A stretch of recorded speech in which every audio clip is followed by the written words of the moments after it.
Welcome to my YouTube channel. This is Dr. Sawoni. I would like to talk about facts on the Gaza war. Important facts that we must know about the Israeli Gaza war. As I mentioned much earlier, that Israeli Gaza war has nothing to do with apartheid according to how many people interpret it.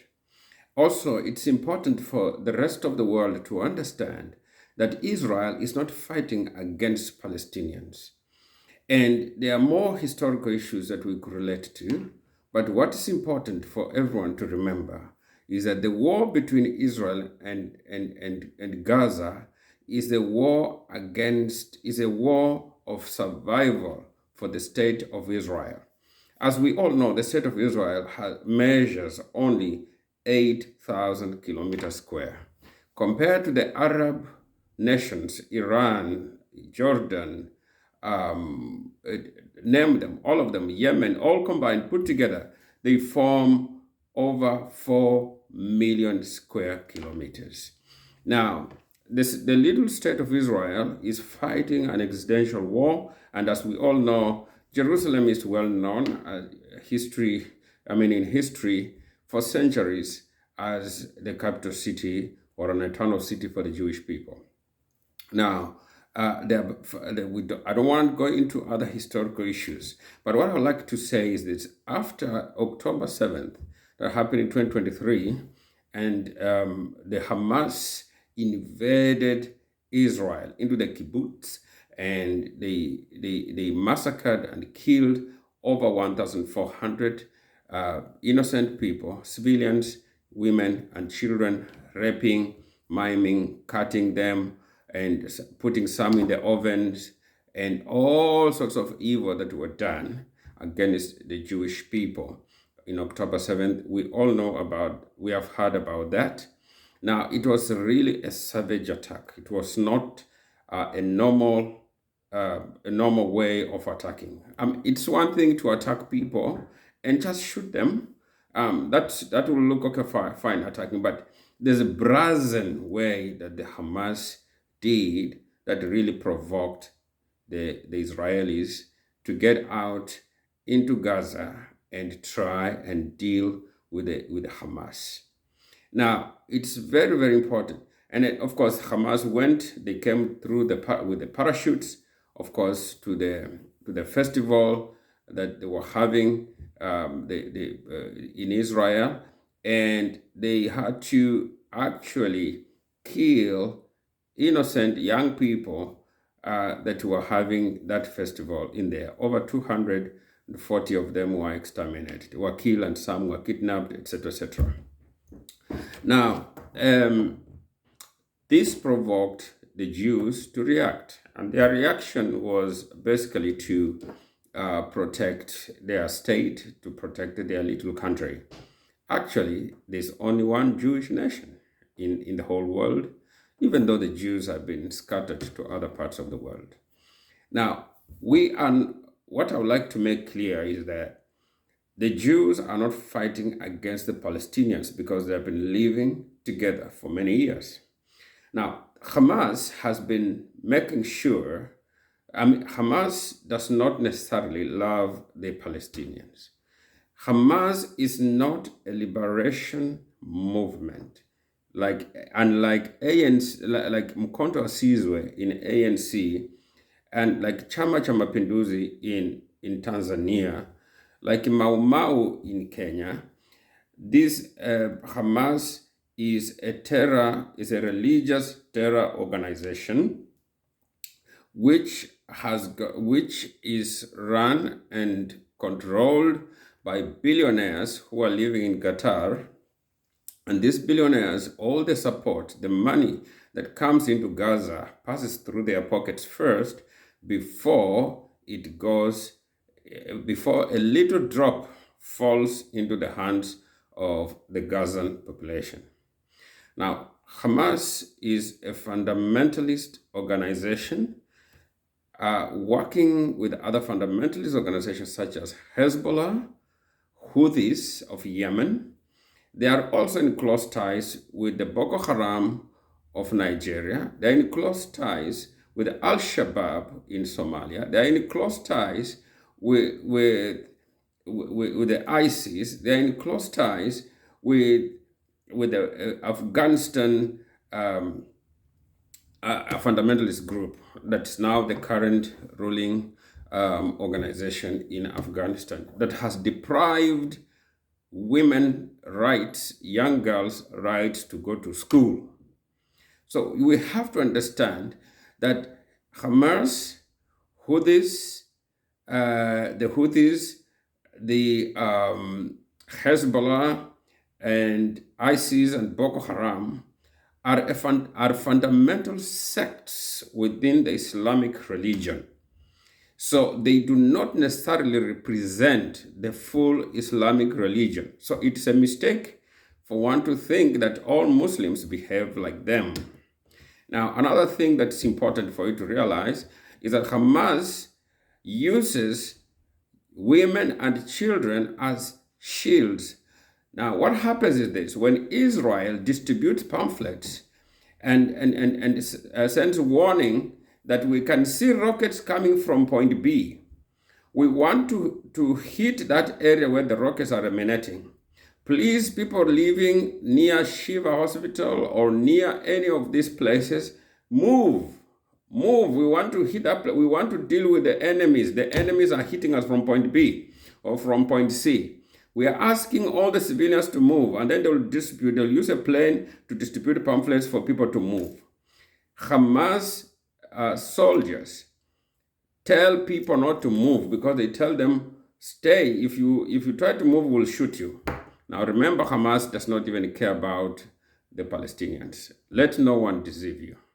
So we have also to understand that the only TV station that has got operatives of Hamas, the people that support the Hamas organization, the only TV station or television station or television network that helps and supports the activities of Hamas, and it uses they use that media as a leverage to send out propaganda and to magnify numbers of casualties in the war and all that stuff. So what I'm speaking is not fabricated information. I've been to Israel, I've been to Palestine, and I know what I'm talking about. Now, there is no other television network that gives such biased information like Al Jazeera. I'm sorry to say, but that's the truth and that's a fact. So if you're watching Al Jazeera alone, don't be gullible to take in what Al Jazeera sends to the public. You have to do groundwork. We are linked and connected to other networks that give the real and correct reporting. Some numbers are magnified, and some work are done by Hollywood. That's what we call Palestinian, these actors, Hollywood, to magnify and send it to the world. So now, remember, some of these have been properly trained by Hamas. Now, Hamas has developed huge networks,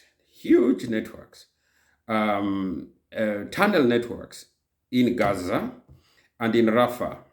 And Rafah has got one of the most complex underground tunnel networks you can ever think of. Now, another point you need to understand is that every humanitarian aid most of the humanitarian aid that is sent to the people of Gaza is hijacked by the Hamas people, most of it by the Hamas soldiers, depriving the Palestinians the opportunity to get most of that humanitarian aid. Thirdly, another point that's very important for you to know is that the rest of the world do not understand the length of how much the Israelis are going through to try and mitigate and avoid a lot of casualties. They are trying to deal with the targeted areas. It's like they use aerial view to identify places where rockets are being fired, and then they want to hit in those areas. One thing we forget, that even the Shiva hospital was a tunnel. There were so many tunnels underneath, and the Hamas were launching. It was a terror network underneath the hospital. So they were launching missiles from there. So whenever, and of course, the Israeli soldiers were sending out warning and telling people, move, don't evacuate patients from that hospital. Many of them refused to evacuate patients, not because they deliberately did so, but Hamas soldiers told them not to do so that it should all look bad. If Israelis were fighting and indiscriminately, not caring about the Palestinians, there will be really hundreds and hundreds of thousands to up to 1 million people who will have died in the Gaza war. But because they were taking precautionary measures and Hamas were blocking the children and women from moving from the harm's way, and that's how they ended up being victims. So, some of you have seen the bulldozers going into places where these terror launches have been made in terror tunnels and all that. Those bulldozers have been demolishing those places because they were launching sites for missiles, and there was storage of weaponry underneath and all that. So they were excavating to deal with all that stuff. So be careful of what you take in, because media is deceptive. It's important that you understand the facts behind this war. It's important that you understand the facts of this war. Now, my concern is this: the rest of the world are condemning Israel without saying, Hamas, you must also stop firing rockets. Now, the difference is this: Israelis go to target areas where rockets are coming from. Hamas, on the other hand, Hamas and Hezbollah, on the other hand, they shoot indiscriminately. They target civilian areas indiscriminately. They fire rockets indiscriminately. The reason why there has not been so many Jewish casualties, by now Israel will be silent and everyone will be flat, is because they've got a good air defense system. That's what has saved the Jewish nation. By now it could be extinct, because a barrage of over 5,000 rockets that has been fired into Israel by Hezbollah and by Hamas, by now there will be no human being or any building standing in Israel if they did not have a strong air defense system. So what I'm asking the rest of the world to do is not to be so biased in your approach. While you're condemning Israel to stop war, please condemn Hezbollah to stop provoking Israel by firing rockets indiscriminately. Please condemn Iran, because Hezbollah is a military wing of the Iranian regime, and they are using their proxies such as Lebanon and Syria, etc. So condemn them also to stop their activities, so that the Jewish people, so when we're talking about cessation of war, then the Jewish people will also, the Hezbollah should stop. The Houthis must stop drowning ships and all that. So make sure that you are balanced in approach. You must not just condemn one state and not condemn the other one. This is my appeal to the rest of the world. Thank you. For now, let's meet. Please press the like button and subscribe for the next video. Thank you very much.